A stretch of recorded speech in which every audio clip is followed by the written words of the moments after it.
आप सबका Rigveda to robotics channel पर हार्दिक स्वागत व अभिनंदन। अब तक देखे गए वीडियो के बाद आप सब ये मानते होंगे कि भारतवर्ष में हिमालय से निकलने वाली महान विशाल नदियाँ जैसे कि सिंधु, सरस्वती, गंगा, इन्होंने उत्तर भारत में ऐसे उपजाऊ मैदान दिए कि जिन्होंने एक बहुत ही विकसित और प्राचीनतम सभ्यता को जन्म दिया और उसे हम कहते हैं वैदिक सभ्यता। यही नहीं, बहुत सारे वीडियो के माध्यम से हमने ये सिद्ध किया है कि हमारे प्राचीन ऋग्वेद, रामायण, महाभारत आदि में दिए गए ग्रहों, नक्षत्रों के संदर्भों को जब आधुनिक सॉफ्टवेयर के माध्यम से देखा गया तो पता चला कि ऋग्वेद के मंत्र 9000 से 8000 वर्ष पहले रचे गए। वाल्मीकि जी ने रामायण की रचना श्री राम के जीवन काल में 7000 वर्ष पहले की और महाभारत का युद्ध 5139 वर्ष पहले लड़ा गया। यही नहीं, अनेकों अन्य प्रमाण जैसे पुरातात्विक, पुरावनस्पतिक, समुद्र जल स्तर के अध्ययनों ने भी इस खगोलीय तिथिकरण का संपूर्ण समर्थन किया है। तो अब ये जान लेने के बाद इच्छा हुई कि अब जाने कि इन पुस्तकों में और इन हमारे प्राचीन उसमें हमें क्या क्या मिला हुआ है। ये हमारी रामायण, महाभारत और सब आधुनिक पुस्तकें ये सिद्ध करती हैं कि वो वैदिक सभ्यता का अंत नहीं हुआ, वो कहीं भी समाप्त नहीं हुई।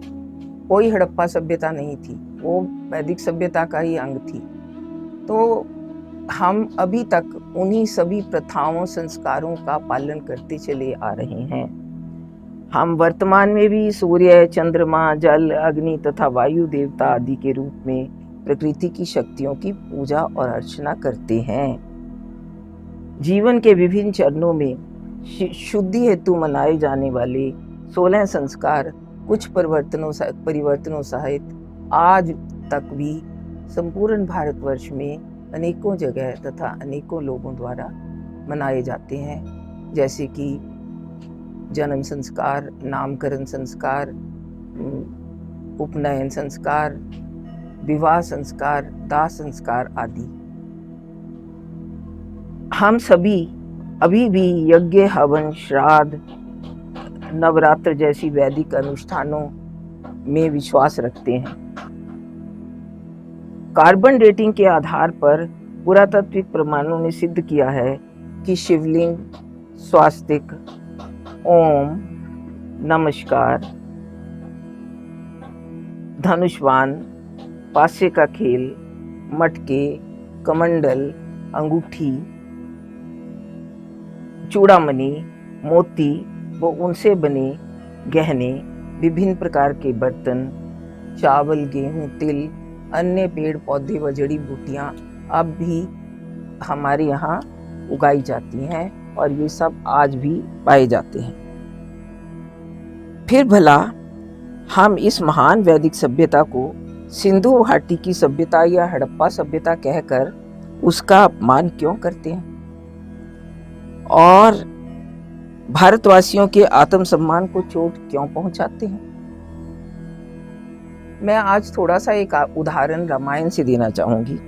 रामायण में वर्णित कई संस्कार, प्रथाएं आज भी उसी तरह संपूर्ण भारतवर्ष में चली आ रही हैं।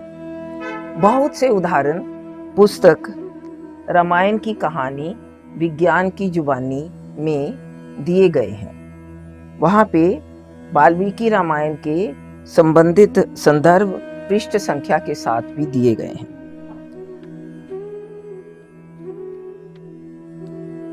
अब मैं कुछ बहुत कम उदाहरण देती हूँ। उपनयन संस्कार।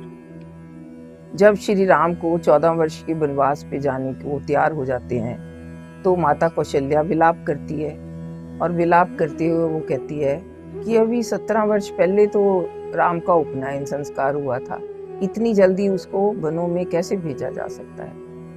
तो अब उपनयन संस्कार क्या था? उपनयन संस्कार था कि किसी भी बालक को उच्च शिक्षा में इंडक्ट करना, उसमें शामिल करना, और उच्च शिक्षा में उसे शामिल करते समय अधिकतर उसको गुरु के आश्रम में भेज दिया जाता था।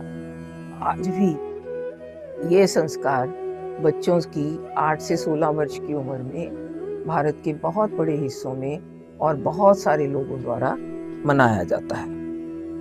वाल्मीकि जी द्वारा सीता के विवाह की प्रथा और संस्कार का खूब डिटेल में वर्णन किया गया है।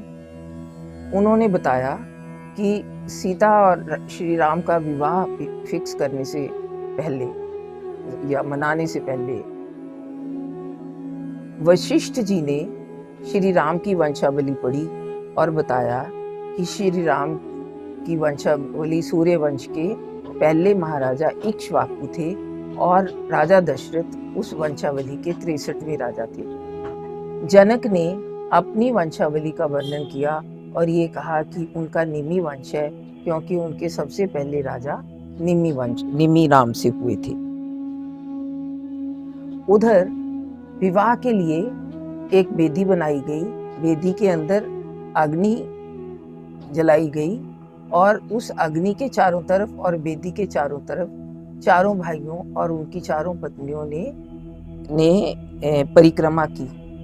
आज भी हमारे यहाँ शादी अग्नि और वेदी की परिक्रमा करने के बाद ही संपन्न होती है।